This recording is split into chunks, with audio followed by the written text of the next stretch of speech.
এটি হচ্ছে Xiaomiর বাজারে নতুন রিলিজ করা Xiaomi Mix Flip 2। ফোনটা ফ্লিপ স্মার্টফোন হিসেবে ভালো কিছু স্পেকস আর ফিচার্স অফার করছে। অ্যাকচুয়ালি কী অফার করছে সেটাই আমরা আজকে ভিডিওতে জানার চেষ্টা করব। So let's talk about this smartphone in this video. শুরুতে ফোনটার ডিজাইনের কথা বলে this phone really looks simple. সিম্পলের মধ্যে গর্জিয়াস টাইপের একটা ভাইবস বা ফিল আছে এই স্মার্টফোনটির ক্ষেত্রে। ফোনটির ব্যাক প্যানেলের ডিজাইনটা একেবারে ইন্টু দ্য ফেস টাইপের না, সাটেলের মধ্যে সিম্পল টাইপের একটি ডিজাইন। যারা সিম্পল টাইপের ডিজাইনস অনেকটাই লাইক করেন তারা কিন্তু এই ফোনের ডিজাইনটা অবভিয়াসলি লাইক করবেনই। ব্যাক প্যানেলে আরও থাকছে গ্লসি বা গ্রেডিয়েন্ট কাইন্ড অফ ফিনিশ, যার কারণে ফোনটার প্রিমিয়ামনেস আরও বেশি বেড়ে গিয়েছে। নাও লেটস টক অ্যাবাউট ফোনটার ডিসপ্লে।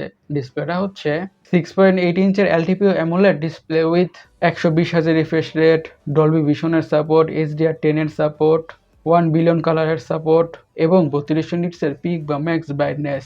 এই প্যানেলটাতে অথবা ডিসপ্লেটাতে যে কোনো ধরনের কন্টেন্ট ওয়াচ করে ক্রেজি লেভেলের এনজয় করা যাবে, দ্যাটস ফর শিওর বা অবভিয়াস। 120 Hz রিফ্রেশার থাকার কারণে স্ক্রোলিং করে, ব্রাউজিং করে বা গেমিং করে স্মুথনেসের ফিল তো পাওয়া যাবেই। আর যেহেতু থাকছে HDR10 এর সাপোর্ট, তার মানে হচ্ছে কালারগুলো হবে খুবই ভাইব্রেন্ট আর পাঞ্চি। আর 3200 নিটসের পিক বা ম্যাক্স ব্রাইটনেস থাকার ফলে আউটডোর ভিজিবিলিটি অনেকটাই ভালো হতে যাচ্ছে। একটি ফ্ল্যাগশিপ লেভেলের ডিসপ্লে থেকে আমরা যেমন ধরনের কোয়ালিটি এক্সপেক্ট বা আশা করি ফোনের ডিসপ্লেটা এক্স্যাক্টলি তেমনই হতে যাচ্ছে। আর সামনে ছোট ডিসপ্লেটা হচ্ছে 4 ইঞ্চের AMOLED display with 120 Hz refresh rate, 68 billion কালারের সাপোর্ট এবং 3200 নিটসের পিক বা ম্যাক্স ব্রাইটনেস আর HDR ভিভেটের সাপোর্টও থাকছে। এই প্যানেলটার কন্টেন্ট বা নোটিফিকেশনস অনেকটাই ইউজফুল হবে। এখন ফোনটার হার্ড অথবা চিপসেট নিয়ে কথা বলা যাক। ইউজ করা হয়েছে স্ন্যাপড্রাগন 8 এলিট। এটি একটি 3 ন্যানোমিটার বেসড অক্টোকর প্রসেসর। আর আপার রেঞ্জের স্মার্টফোন হিসেবে বা ফ্ল্যাগশিপ লেভেলের স্মার্টফোন হিসেবে একটি ওয়ান অফ দি বেস্ট লেভেলের প্রসেসর। হাই লেভেলের গেমসগুলোকে ম্যাক্স আউট সেটিংসে খুবই ভালোভাবে খেলা যাবে অথবা রান করা যাবে কোনো ধরনের ইস্যুস ছাড়াই।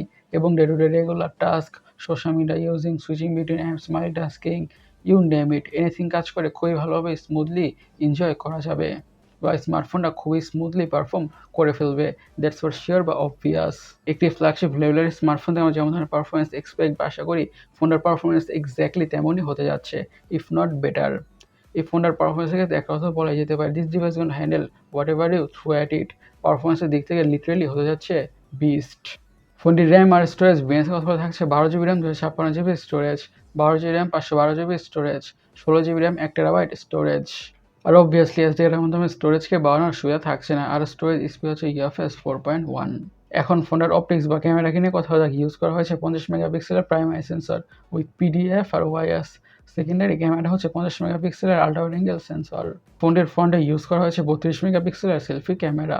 ফোনটির প্রাইমারি সেন্সর থেকে খুবই ভালো কোয়ালিটির পিকচার্স আর ভিডিওস পাওয়া যাবে, দ্যাটস ফর শিওর বা অবভিয়াস।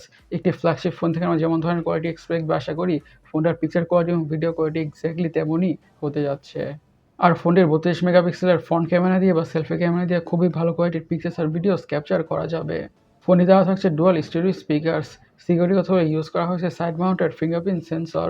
এখন ফোনটার ব্যাটারি নিয়ে কথা বলা যাক। পুরো ফোনটাকে পাওয়ার করছে 5165 mAh ব্যাটারি। এই 5165 mAh ব্যাটারি থেকে ফোনটাকে মিডিয়াম ইউজ করলে খুব ইজিলি 1 থেকে 1.5 দিনের ব্যাটারি তো পাওয়া যাবেই। আর সাথে থাকছে 67 ওয়াটের ফাস্ট চার্জিংয়ের সাপোর্ট। এই 67 ওয়াটের ফাস্ট চার্জার ফোনটা ক্রেজি ফাস্ট ফুল চার্জ হয়ে যাবে। ফোনের কালার ভেরিয়েন্টস কথা বলে এসব কালার ভেরিয়েন্টে পাওয়া যাবে। গাইস, আপনাদের কাছে স্মার্টফোনটা কেমন লেগেছে অবশ্যই কমেন্ট সেকশনে কমেন্ট করে জানাবেন। আর আমাদের আজকের ভিডিওটি এই পর্যন্তই। আমি সৈকত, সাইনিং আউট।